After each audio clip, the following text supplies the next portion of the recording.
Live news, खबर तो पक्की है। नमस्कार दोस्तों, इस वक्त की बड़ी खबर बता दूं आपको कि कांस्टेबल शोभा की जो मर्डर हुई थी मीनाक्षी होटल में, पटना का जंक्शन के बगल में मीनाक्षी होटल पे कबाब के पास मर्डर हुआ और मर्डर होने के बाद सनसनी मचा। और सनसनी मचने के बाद जो उसके हस्बैंड के ऊपर में आरोप जो लगाया गया है कि वही हत्यारा है और उसका नाम है गजेंद्र।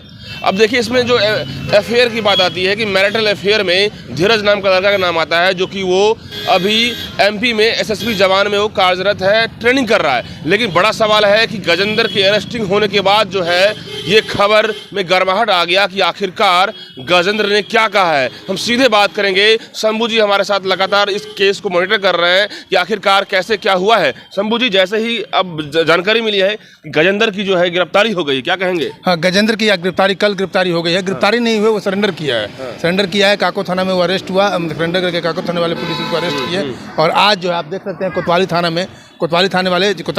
का केस है ये। मीनाक्षी होटल में ये हत्या हुई थी। और मीनाक्षी होटल में जिस दिन हम फर्स्ट डे रिपोर्टिंग कर रहे थे तो होटल वाले भी नाराजगी दिखा रहे थे। और वहाँ नाराजगी दिखा रहे थे, वो चाह नहीं रहे थे कि उस ऊपर जाए, फ्लोर पर जाए या अंदर जाए, क्योंकि उनकी अपनी होटल की बदनामी हो रही थी। तो होटल की बदनामी जायज़ है, वो सोचेगा कि मेरे कस्टमर ने खराब, चलिए ये अलग बात है। अब ये सबसे बड़ी खबर है कि गजेंद्र अरेस्ट हो गए हैं। और क्यों अरेस्ट है, देखिए इसको 3-4 एंगल से देखा जा सकता है। हम लोग, आप भी गए थे और हम भी गए थे, जब शोभा के घर पर गए थे, शोभा का जो अपना मैके है उसके घर पर गए थे, तो उसके दरवाजे पर उसके मौसा जो है ना, मतलब दरबान की तरह बैठे हुए थे और हम लोग को रिपोर्टिंग नहीं करने दिया गया। उस समय तक हम लोग को ये बात नहीं पता था कि थर्ड अफेयर, मतलब कि शोभा का किसी और से अफेयर है। धीरज, मतलब कि इतना क्रूड व्यवहार हमने आज तक देखा नहीं था। आज तक हम लोग उसने भी खबर बनाई कि एज ए रिपोर्टिंग लाइन में हम लोग के साथ इस तरह के व्यवहार। वो भी जो उसका मौसा है अरुण यादव, वो खुद कह रहा है कि हम दैनिक जागरण के पत्रकार हैं और 10-12 साल से एक पत्रकार के साथ इस तरह से बातें करना है, वो थोड़ा सा। लेकिन बड़ी बात आ रही है शंभू जी की, जिस तरीके से गजेंद्र अभी सरेंडर किए हैं, लेकिन उससे पहले उन्होंने अपने दोस्त को बताया था। कागज पे पूरा नोट है, क्या कुछ लिखा था आपने पढ़ा है? हाँ, पढ़ा है। कागज पर नोट लिखा गया है कि मैं जा रहा हूँ पटना और मेरी पत्नी शोभा का किसी और से अफेयर है, एसएसबी का जवान है, उसके साथ अफेयर है और वो इस चीज़ को बर्दाश्त नहीं कर पा रहा था। और इसमें देखिए और बात सारे से, जब गजेंद्र के सरेंडर करने के बाद गजेंद्र ने इस बात को भी खुलासा किया कि तकरीबन 3-4 महीने से शोभा सिंदूर नहीं लगाती थी और सिंदूर नहीं लगाती थी। और जिस दिन हत्या हुई है शोभा की, उस दिन जो है गजेंद्र और शोभा सिंदूर, अबीर लेकर के आया था गजेंद्र, और वो अबीर लगाया, शोभा को अबीर लगाया। तो अबीर लगाने के बाद वो नाराजगी से दिखाया। जब ये सवाल भी पूछा गया, धीरज जब पूछा, गजेंद्र जब पूछा शोभा से कि तुम सिंदूर क्यों नहीं लगाती है, बोले कि मेरी मर्जी, मैं सिंदूर लगाऊँ या नहीं लगाऊँ, इसमें तुमको इंटरफेयर करने की कोई जरूरत नहीं है। यहाँ तक कि 2 दिन पहले अपनी बेटी को लाया था मिलवाने के लिए शोभा से, लेकिन शोभा से जब मिला तो बेटी जो है, शोभा अपने आप को बिजी इतना दिखाई। कोई भले माँ बेटी से मिलने के लिए ऐसा बिजी दिखाई क्या? वो कहीं भी रखा कि हम यहाँ पर यहाँ आ जाओ, बेटी से मिल लेंगे, बेटी से नहीं मिला। इस बात को गुस्सा हो गया। और एक मिनट, गजेंद्र जो है डिप्रेशन में आ गया। उसको जब पता चला कि मेरी पत्नी का अफेयर किसी और से चल रहा है, एसएसबी के जवान धीरज से चल रहा था, तो इस बात में डिप्रेशन में आ करके, और उसी दिन वो बात जवाब जब होने लगा तो गजेंद्र ने ये भी आरोप लगाया, कट्टा शोभा लेकर के आई थी बैग में। ये बात इस बात की सत्यता करने हम लोग सत्यता पुष्टि नहीं कर रहे हैं। कौन लेकर आया? तो लेके आया ही था। हाँ। लेकिन गजेंद्र कह रहा है कि शोभा लेकर के आई है। वो कट्टा शोभा लेकर के आई थी और शोभा हम पर कट्टा तानी थी। शोभा पहले कट्टा तानी, इसी में हम लोग को तू मैं होने लगा। और तू मैं कैसे क्या हो गया, यही वर्जन है उसका।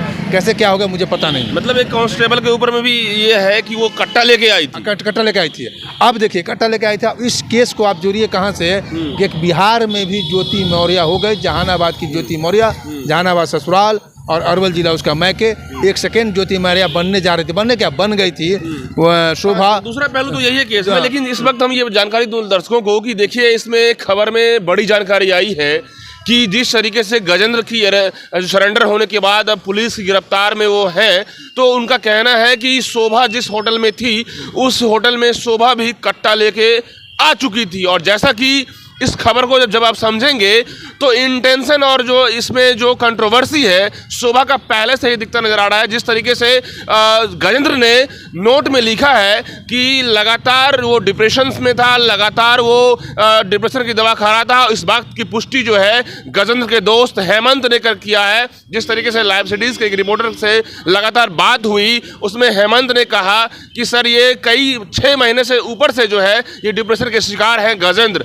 और देखिए हेमंत जो है वो मेडिकल सेक्टर से हैं, मतलब मेडिकल का दुकान भी है उनको पता है कि दवाई क्या क्या खाते थे। उन्होंने साफ कह दिया कि वो बहुत डिप्रेशन में था। और सबसे बड़ी खबर इसमें आ रही है कि जो गजेंद्र का जो स्टेटमेंट है कि शोभा कट्टा लेकर के होटल में पहले से मौजूद थी, तो ये कहीं ना कहीं जो मामला है बड़ा पेचीदा होता नजर आ रहा है। क्या शंभू जी? हाँ, पेचीदा मामला होते जा रहा है। और कट्टा की बात है, हम लोग इस बात को पुष्टि नहीं कर सकते हैं, एक दूसरे पर आरोप लगा रहे हैं। ये मान लिया कि गजेंद्र अगर गोली चलाया है तो अपने आप को सेफ जोन में चलेगा। पुलिस पुष्टि तो पुलिस करेगी ना, पुष्टि तो पुलिस करेगी। या वहाँ के सीसीटीवी कैमरा से पता चलेगा कि कौन क्या सीसीटीवी, वो भी बड़ा मुश्किल है बताना कि कौन कट्टा लेके कौन।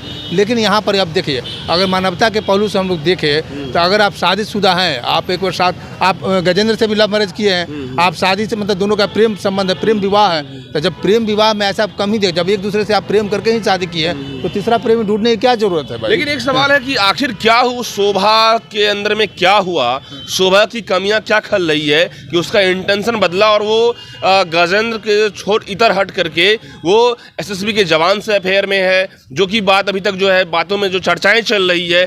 तो कहीं ना कहीं जो मोटिव और इंटेंशन जो दिख रहा नजर आ रहा है इस खबर में, क्या लग रहा है कि आपको आलोक मौर्य की जो कहानी चल रही थी, ज्योति मौर्य की टैली कर रहा है? वही लगता है। देखिए, ज्योति मौर्य अभी एसडीएम बन गई थी, ऑफिसर बन गई थी, और उसका हस्बैंड जो है ना कुछ था नहीं, तो उसको जब उनका हस्बैंड उसको पढ़ा लिखा के एसडीएम बनाया, तो ज्योति मौर्य को लगा कि अब जो है अपने आप को लेवल वो खोज रही थी कि अब ये हस्बैंड मेरे लेवल में नहीं है, इस तरह को फीलिंग कर रही थी। शायद यहाँ भी शोभा जो है बिहार पुलिस में जॉब करने लगी, उसको कुछ और, ये इसका हस्बैंड बेरोजगार था, एडवांटेज बढ़ने लगा, रिक्वायरमेंट बढ़ने लगा उसका हस्बैंड उसका बेरोजगार हो गया, बेरोजगार था, कोचिंग चलाता था, उसको कोचिंग बंद कर लिया।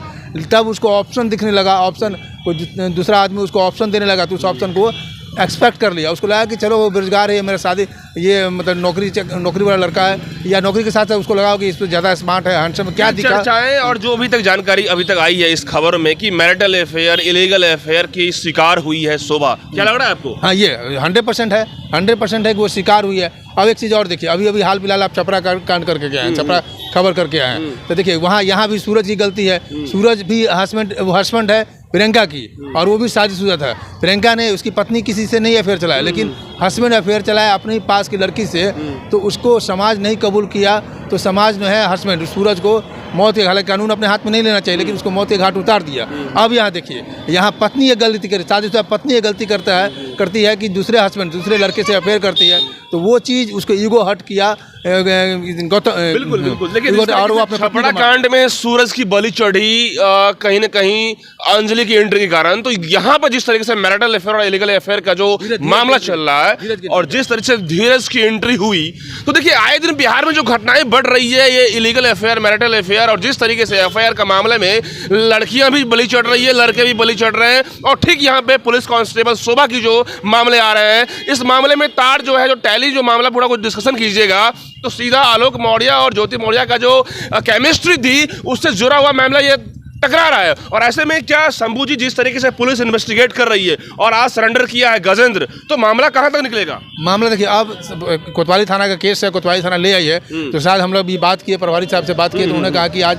सिटी एसपी साहब को जानकारी दे दी गई है, वो आज पीसी करेंगे, प्रेस कॉन्फ्रेंस करने वाले हैं। तो प्रेस कॉन्फ्रेंस करने वाला, और हम लोग थोड़ा कोशिश कर रहे हैं कि गजेंद्र अगर पेशी के लिए पेश होता है, जाता है, तो उस बीच में अगर हम लोग को मौका मिला बात करने का तो बात करेंगे, क्या कन्वर्सेशन करता है वो अपने आप को, और सिटी एसपी साहब पूरा क्लियर बताएंगे कि क्या मामला है, तहकीकात करेंगे। दोस्तों, आप लगातार बने रहिएगा, जो कि आखिर जो भी अपडेट्स होगा हम लगातार देते रहेंगे। लेकिन आखिरकार बिहार में जो घटनाएं बढ़ रही है, आखिर इसके जो क्या एंगल है, ट्रायंगल है, सारा चीज़ आप समझ रहे होंगे, मोटिव इंटेंशन क्या चल रहा है यहाँ पे, और जो अपडेट्स होंगे देंगे। फिलहाल कमेंट बॉक्स में बताइए कि आखिर ये कांड में क्या कुछ चीज़ें हैं, और जो भी जानकारी है आप मुझे अपडेट कराइएगा। शुक्रिया। लाइव न्यूज, खबर तो पक्की है।